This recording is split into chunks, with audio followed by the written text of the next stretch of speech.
Greetings, everybody. I hope you're fine and I hope you're keeping safe. I hope you're also keeping up with the hygiene measures that you've been given during this COVID-19 situation. We are all trusting that this situation is going to change for better and that we are going to go back to a normal way of doing things. Today, I want us to look at personality disorders. Last week, we were looking at somatoform disorders and dissociative disorders. In the summary, we say that somatoform disorders usually are disorders in which clients present with physical complaints with no underlying medical condition.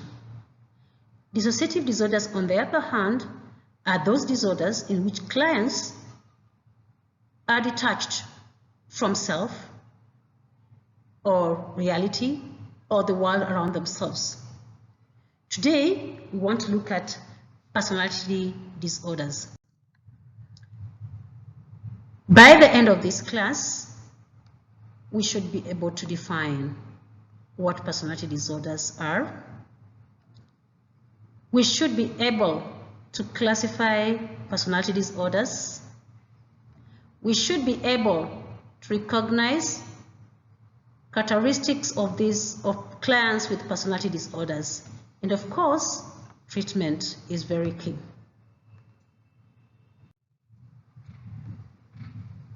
Just before we get to what these disorders are, it is important to define what personality is.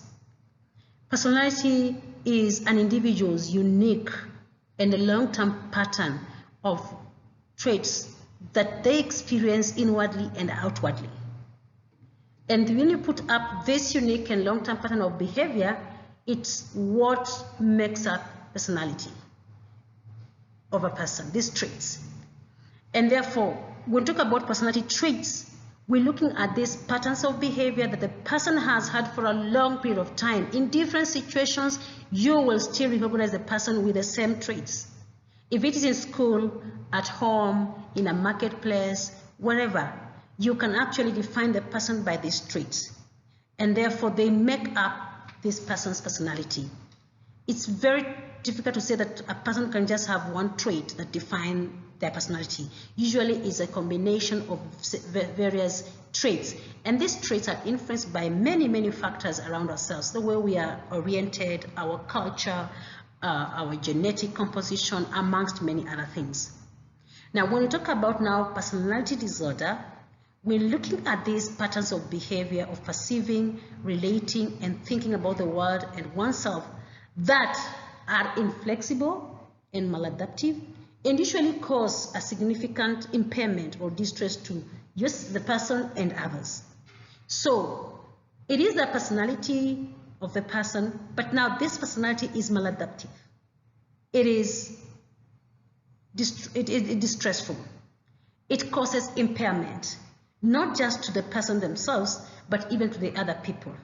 And that's what we call personality disorder. So we can still define this as an inflexible pattern of an inexperienced and outward behavior that usually impairs a person. It is maladaptive and affects the person the way they interact with themselves and others around them. Some people define this as quite a rigid traits, but we don't want just to call them rigid traits. We're simply saying, because even this person, we seem not even know that they have these rigid traits that we want to call them in quotes. But this is simply an experience the person has, and it affects this person in terms of the way they operate. It just significantly impairs this person, and that's why we call them personality disorders. And it could also cause pain, not just the person, but even the people around this person. Remember, we are saying that it has to be there for a long period of time. It has to consist of a combination of various traits, and they have been there for a long period of time. That if this person is here in school, or the person is there in the market, or the person is here at home, or the person is here in some different environment, you will define this person by this kind of traits. You look at this pattern of behavior and say, this is the person. For example, if this person is at home and has anger outbursts, It will not change if they go to a different environment like a school. It may not change if they go to a place like a marketplace. They will still exhibit these patterns of behavior in various situations, or alternatively, we can say in a wide range of situations. Usually our personality, which will also make our personality disorders as well, are easily recognizable in late adolescence or adulthood. It's very difficult to define a child with a personality and say this is the personality. It's in the formation form. By the time they get to late adolescence, then we can easily say, I think I know this person. I have seen this person for a long period of time, whether at home, whether at school, whether anywhere else, and I can define them with this pattern of behavior. And that's now where we're seeing the personality disorders typically become recognizable in adolescence or early adulthood. One thing they notice that a lot of clinicians find it one of the most difficult psychological disorders to treat. And the main reason is because a lot of clients who have a personality disorder may not even be aware they have a personality disorder. And for this client, it's a normal way of his life. It's a normal way of behaving. It is part of this person. It has been there for a long period of time. So how do you come and say that it's not a personality or it's a behavior that is not good? So basically, most of them will not be aware that they actually suffer from this personality. It has been estimated that about 9 to 13% of adults could have a personality disorder. You can see it's quite a big estimation. So people might be doing well in the different environments, working, but this personality could be one of the most distressful in terms of helping them function even much better than they could function currently. We use the DSM-5 in diagnosing this disorder, and all of us are conversant with the DSM-5. And the DSM-5 will entail or detail the criteria in which we can use to define, to diagnose this disorder. Now, a lot of studies made and a lot of research has been done, and there's a lot of evidence that a lot of personality disorders are not just diagnosed as single disorders.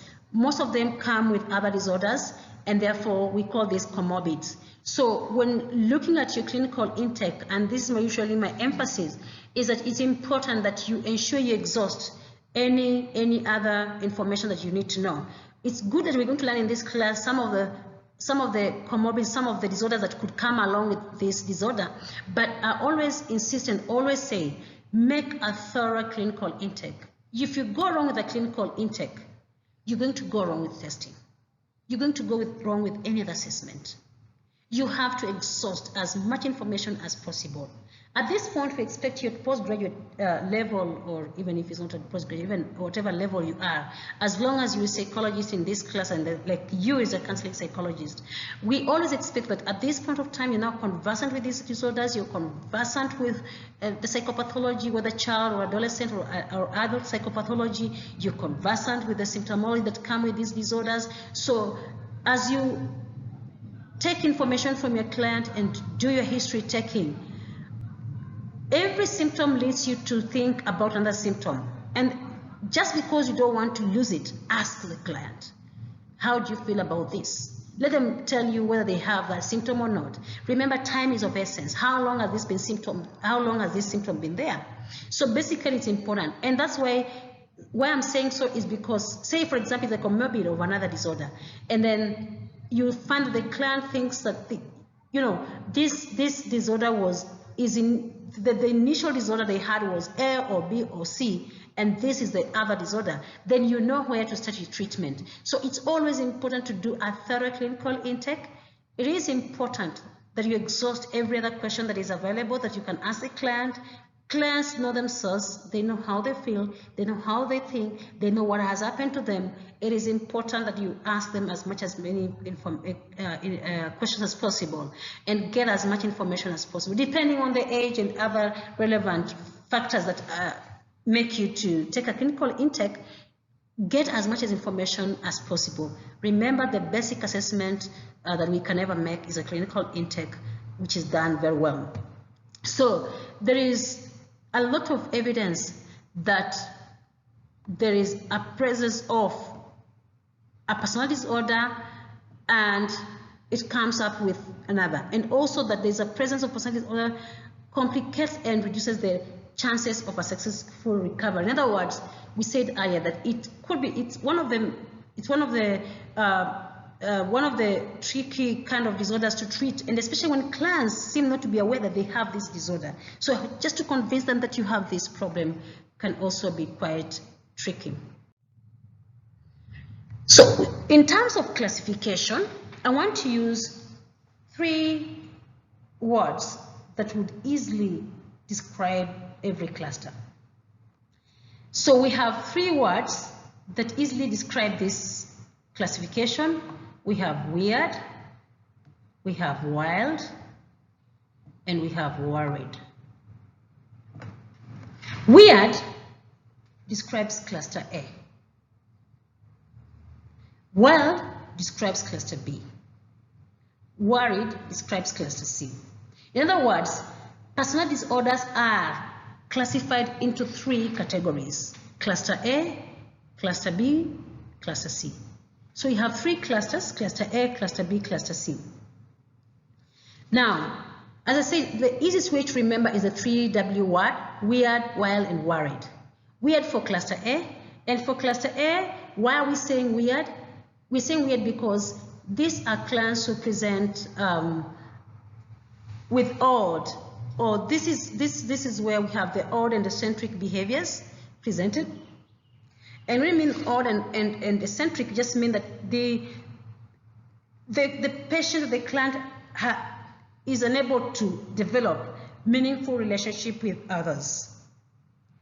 Cluster B defines Cluster B is well defined by wild, and wild just means that they are, before I move on, for weird and cluster A, usually there is no psychosis history or there's no association with psychosis. However, a lot of research and a lot of studies have done, they suggest that there is association between cluster A with schizophrenia.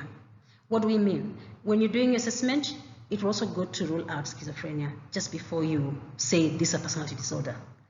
Cluster B, which is defined by wild, is usually clients who present with emotional and dramatic behaviors. And there is also a lot of suggestion and a lot of research and findings that show that there is an association between cluster B personality disorders and mood and substance abuse disorders. What is the point? When you'll be doing assessment for cluster B, rule out or validate any mood disorder and substance abuse. Cluster C is defined by the term worried, and these are usually the fearful and anxious. And again, there is a genetic association of cluster B with anxiety disorders. What are we saying? This could also be comorbid, and it's also important that you test for them and rule out or validate if they are present. So what is cluster A? Cluster A are the paranoid, the schizoid, and the schizotypal. Cluster B are the antisocial, borderline, narcissistic, and histrionic. Cluster C are the avoidant, dependent, and obsessive compulsive personality disorders. We're going to look at all these clusters. So there's also a lot of overlapping in terms of personality disorders. It's important that you check out for this. If there is any, you could actually look. But there's lack of agreement between clinicians and those who do the diagnosis in regards to the validity and the reliability of these categories. But as I said, there's this overlapping. It's important to check out if there is any. Let's look at these clusters, and I'll begin with cluster A, which you say the weird. Usually present with the odd and eccentric behaviors. We've already mentioned that this category has this cluster has 3 categories: paranoid personality disorder, schizoid personality disorder, and schizotypal personality disorder. In this category, or in this cluster of cluster A, usually Clients with this disorder usually have a lot of extreme suspiciousness. They usually have social withdrawal, and they have a peculiar way of thinking and perceiving things. And because of this, it isolates them from the rest. And a lot of clinicians would say this is related to schizophrenia, and some of them will diagnose them under schizophrenia spectrum disorder. But personally, my own conscience tells me assess for that, because schizophrenia and personality disorder they're different disorders. However, we are saying there's a lot of suggestion and research and findings that show that there's genetic association between schizophrenia and this group of personalities. So what you need to do is just do your thorough clinical intake, do your good testing, and then do your diagnosis rightly and properly, and make your recommendation based on your diagnosis. Let's begin with paranoid personality disorder. One of the key things about this group of people is that they have excessive suspicion and justified distrust. They don't trust anybody. They are excessively suspicious about everything, about everybody. Rarely do you find them confide in others. They are always thinking that people are there to harm them. Rarely they form meaningful relationship, because of course, if somebody can't trust you, they cannot form a relationship with you. And for that reason, they become very hostile, because if I trust you, for example, I put my pen on the table and I find my pen has moved, and I want to say that you took my pen because you want to kill me or you want to harm me, it's going to be difficult for me to relate with you. So usually they have profound mistrust. It's very key. Mistrust and suspicion is key in this category. And for that reason, they can't form meaningful relationship. They're very sensitive to criticism, because every criticism is towards harm or suspicion. And they prefer being alone, because with other people, there is always no trust. So basically, key issue here is distrust and being suspicious. Now, if you do criticize them, they don't take it lightly and well, because that also leads to suspicion. They like faulting other people, particularly to work, and sometimes it's so very difficult to really work with them if they are workmates or schoolmates or whatever mates they are, or even family members, because they never trust you. They're always suspicious about you, everything. They don't recognize their own mistakes, but they do recognize other people's mistakes with a lot of suspicion and distrust. They often blame other people when things go wrong. They never blame themselves. And of course, believed about 0.5 to 3% of adults could be having these disorders. And apparently, there are more males than females with paranoid personality disorder. What about schizoid personality disorder? Now, for the paranoid personality disorder, suspicion and distrust. Okay. For schizoid, social detachment. Always detached from others. They seem not even to be, they lack emotions about things. They never enjoy, or they don't like relationships. They don't like being with others, even romantic relationships. They are lone rangers. They lack emotions expressive. They don't know whether they are happy or they are not happy. They are always cold, so you find it so difficult to relate with them, and very indifferent. And it's basically just to say extremely socially detached. So if it's a colleague at workplace or it's a colleague at school, they are always alone, and nobody really relates to them, because you don't know how they feel about your relationship with them. You don't know how they take it, because they don't have these emotions to express. Like, for example, when I see you and I'm feeling happy about you, I will run and give you a hug. Say, how are you? Of course, with this COVID-19, you don't hug, but definitely you smile even, you do this, but they will not bring out these emotions. If I see you and I know that something's really happening about you, I feel sorry, say I'm sorry. I can imagine how this makes you feel. But these are people who don't even want to think about telling you that. So basically very aloof, very cold, very indifferent. And usually, sometimes they are homeless, sometimes they're not anywhere. So basically, the key thing here is extreme social detachment, loners. For paranoid, Remember, suspicion and distrust. Schizotypal personality. They have this unusual behavior that people say, ouch, this is so odd, this is so bizarre. How they relate to people, think, and even behave, even how they dress. You just find you're thinking, why? What's wrong with him? Or what's wrong with her? How did you even think of dressing like that? Usually they have this magical thinking, idea of reference. They also have tendencies to being suspicious, and they have these odd beliefs. For example, they would just because she knocked her foot, then they would think that there's something harmful going to happen to them. Or just because she went out and found. So basically, they just have odd beliefs, or probably somebody would die or something like that. Odd beliefs. Think about a very simple thing, just something like a cup falling down, and then somebody thinks, well, that cup falling down, I'm just thinking this could be something bad, or this could be something ABCD. They have illusions as well. They could be illusions, because when you have odd beliefs, illusions come in easily. But then they are socially isolated, because one, they have odd and bizarre behavior. Even the people relating to them won't want to relate with them because they have funny or weird behavior in quotes. And of course, relating to other people is quite difficult. So these three categories form what we call the cluster A. The paranoid, who are mostly suspicious and a lot of distrust.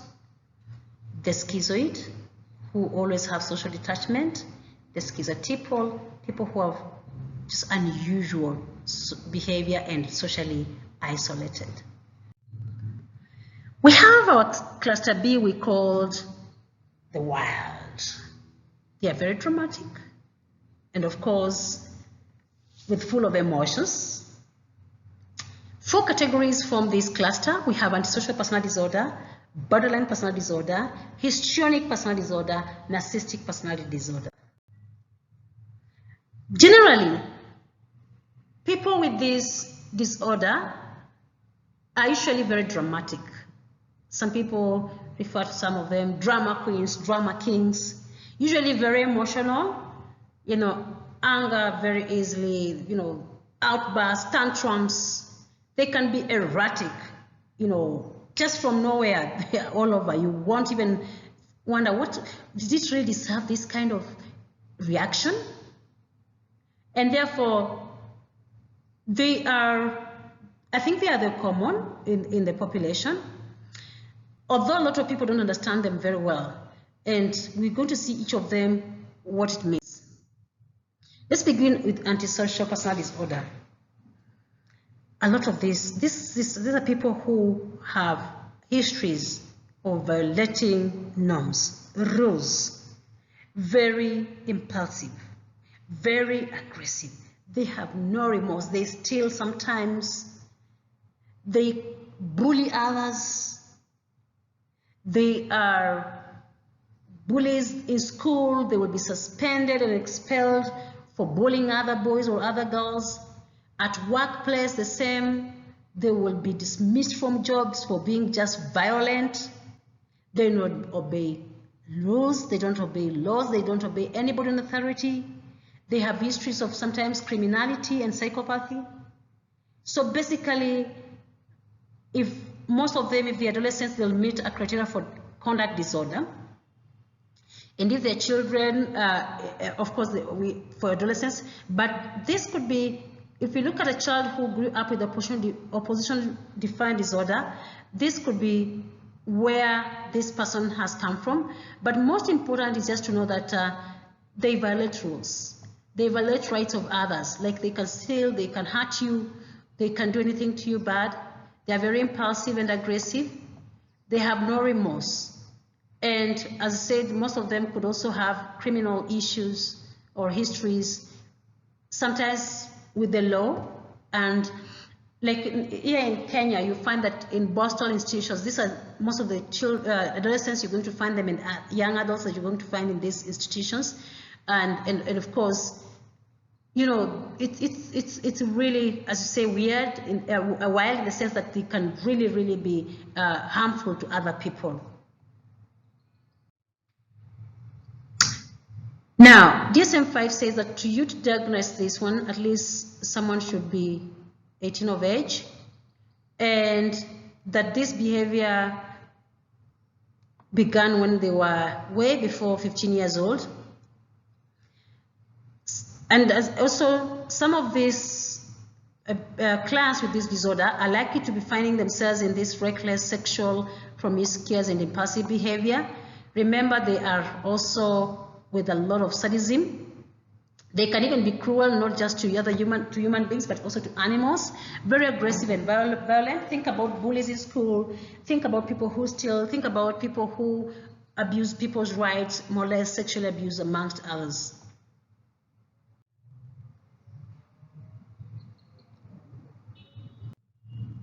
The second one in this cluster is borderline personality disorder. Think about a border. They are here, they are neither here nor there. So they are these clients who have a major shift in their mood. You just don't understand. Unstable. In the morning, a very good person, liking you, talking to you, engaging you. In the next 3 hours, the mood has changed. You know, very probably harmful or probably assaultive, abusing, and saying something different, very impulsive. So they have a very huge major shift in the mood. Please don't look at this and think about a mood disorder. Mood disorder like bipolar. No, this is unstable mood, and it's not an episode. This is more of a shift in a mood that is very, timely, is very short period of time, and they change their mood. Very unstable in their mood. So what defines them is a major mood shift. So it's important to look at that. And because of that, they can't form a relationship. For example, in the morning, she brings this girlfriend these flowers, appreciates the girl, gives them whatever they want, say good words. This is at 8 in the morning. At probably 11 or 12 or 1, they come and say bad words. They say how this girl is bad, promiscuous, and etc. A major shift in the mood. So most of them are prone to bouts of anger, and sometimes they can get into physical and aggressive, because controlling this mood, the mood regulation is a bit difficult for them, and therefore they easily react towards people who seem not to make them happy the way they want. And sometimes, rarely do they direct them, but sometimes they can direct this anger inwards, and this could be harmful to themselves, maybe an intra-self-destructive behavior, or even a suicidal behavior. So, what do you need to look for? Look for unstable and intense relationship. In other words, they don't keep relationship. Unstable self-image because of how they portray themselves. Unstable moods, impulsive behavior. And there are many causes of this. For example, in families, there could also be a relationship with mood disorder. Remember, we said so in the beginning. We also said that you could assess for this. There could have been people who have a history of sexual or physical abuse, amongst others, abandonment, neglect, etc. So we have about 1.5 to 2.5 people with this disorder in the general population. Histrionic, the drama queens and drama queens, basically here, overly dramatic. They are so particular with their appearance, and they like people, attention, get them so that they can be able to tell how smart they are. They can be seductive and provocative because they want to be at the center of attention. So they will do anything to get this attraction, no matter what, how they dress, how they talk, what they do, etc. And they like people assuring them and approving of them and telling them, you look nice, you look smart, oh wow. This really gives them a lot of joy, and they really feel reassured. But when you don't do that, this is really something that can cause them a lot of anger, and sometimes it can be even harmful to them. They like assurance. Imagine if they came at workplace or school or somewhere else and they don't tell them you look smart. That really hurts them. The whole day, nobody told me I look smart. This is really unfair. It can be so they will do anything to get that attention. They like attention. They like approval. So very, very seeking center of attention. They can be impulsive, and they also don't know how to delay a gratification. They want approval. They want to gratify themselves immediately. If they don't get this, they could even be suicidal. Even if they don't get this, they could be manipulative, because they want to get attention. So they will do anything to get attention, whether it is to manipulate someone, whether it is to scheme or do whatever, they will do it. Now, a lot of women tend to be more in this category than men, and of course 2%, 3% of adults, 2% of males and 3% of females are affected with this disorder. Narcissistic, yes, grandiosity, that is the word that defines them. They want to live grand. They like special attention. They like to be admired. They have no emotions for anything. They have no, they're not sensitive to anybody's needs. It's all they think about themselves. They have no empathy. If he steps on your foot, he doesn't care whether he has hurt you or not. He will not say sorry. They like exploiting others for their own interest. They will even magnify whatever they have and make it look like, for example, the person is driving a bicycle, but the person is riding a bicycle, they would say that they have a car. So they like being big, grandeur, big. And sometimes they feel up to living their expectations, because they're in a different world, a world of big things, great things. It is, even though they don't have these things. So that, when they tell you, admire them, you'll want to be like them. If they tell you, for example, every day I call the president, we talk. This morning I just bought an E-Class Mercedes. I'm no longer driving this small car that I used to drive. So this is how they will express themselves. They are very arrogant, or they appear to be very arrogant, and that's how people define them. They're arrogant, and they exaggerate their achievements and talents. For example, yes, she scored a pass in a given exam, but she said, well, I got a distinction, or they got a credit in their exam, but they say they got a first class or something. So they will always magnify, they will always exaggerate their achievements and talents, and it takes time before people start realizing, is he always telling the truth? Is he always saying things that are about them? So a lot of people believe them. A lot of people trust them, until later on in life they realize there's something more than what they have been telling us. So grandiosity and this special attention and exploiting others, well, not having emotions for anybody else, exaggerating their achievements, is what define this group of people. So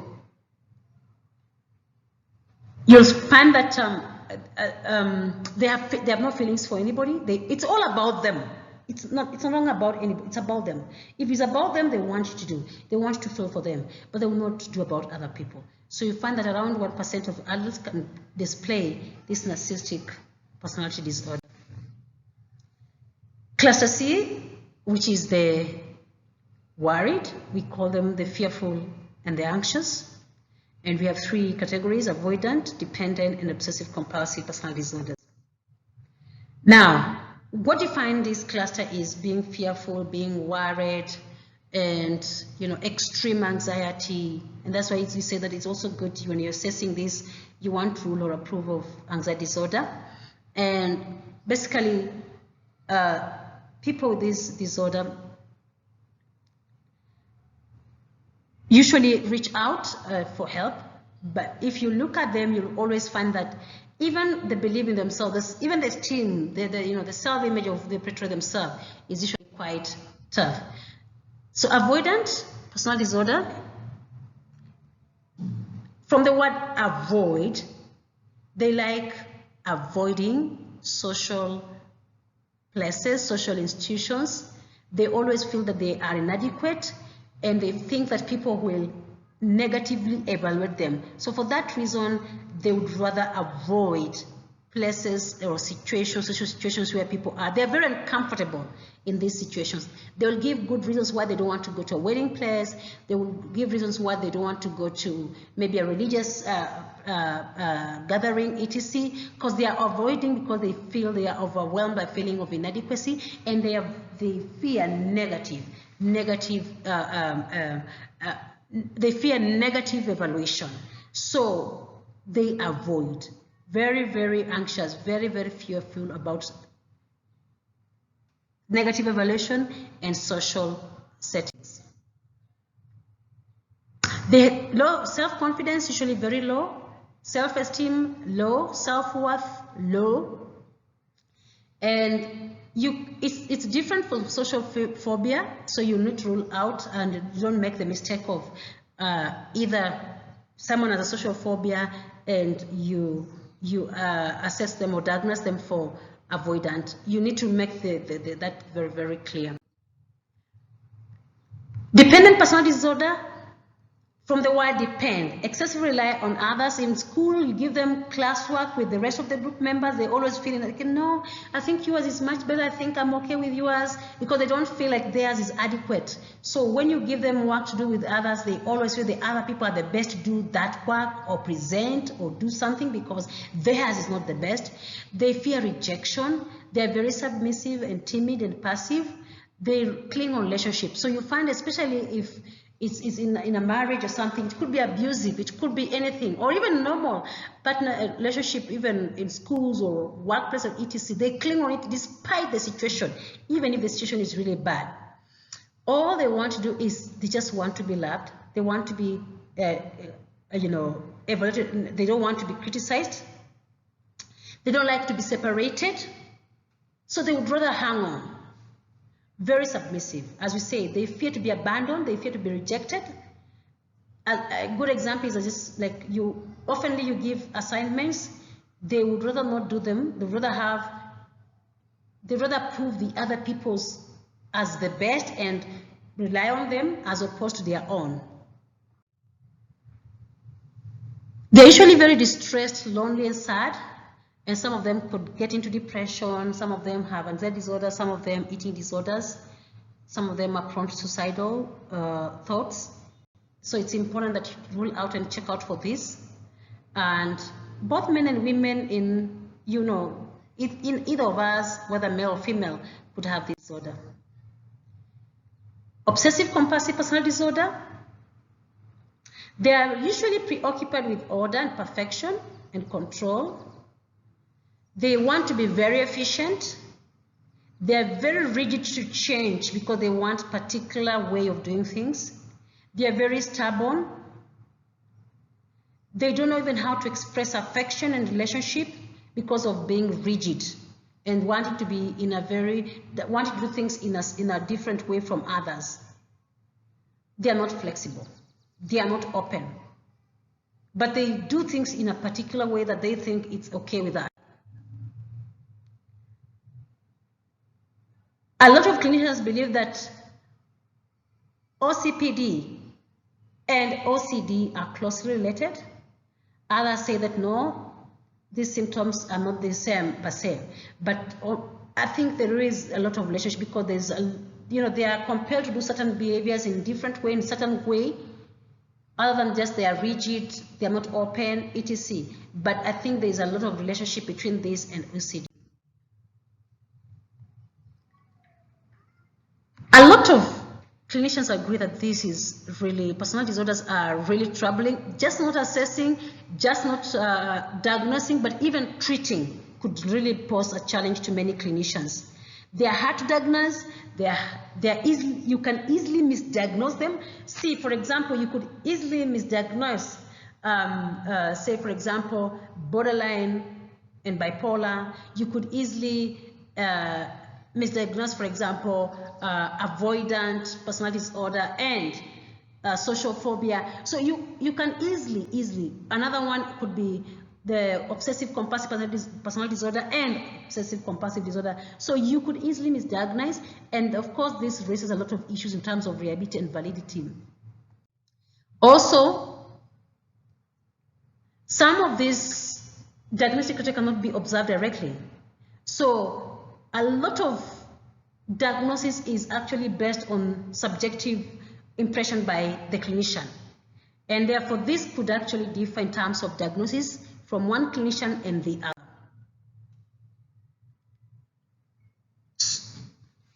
So basically what we're simply saying here is that it can pose a challenge. And we're also saying that it is important that we try to validate or rule out the comorbidities that we've defined for these categories in different ways. And make sure that you're exhaustive in your clinical intake and your testing so that you can have the right diagnosis for this disorder. Now, why are there problems in diagnosis? Especially is because of the causes, the biological issues, and the environmental issues that could pose a challenge in terms of how you diagnose, in terms of how you treat, you assess, diagnose, and treat.